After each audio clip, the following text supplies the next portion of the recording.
Hazikuwa mechi za kawaida, ilikuwa ni vita ya kusaka vipaji. Kila pass, kila shoot, kila goal ilikuwa ni hatua ya kila mchezaji kufikia mafanikio katika mchezo wa soka.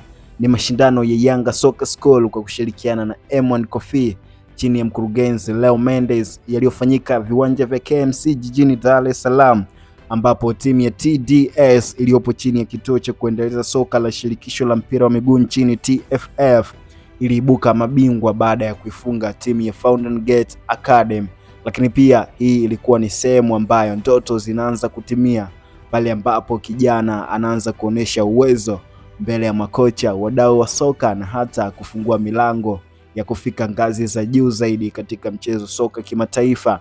Lakini pia katika mashindano hayo bingwa aliibuka na kiasi cha shilingi milioni 3, mshindi wa pili milioni 1 na timu zilizoishia nusu finali zilipata kiasi cha shilingi 500,000 pamoja na mfungaji bora, kipa bora, mchezaji bora wa mashindano. Hafla hiyo kukabidhi kombe hilo iliongozwa na makamu wa rais wa Young Africans Arafat Haji.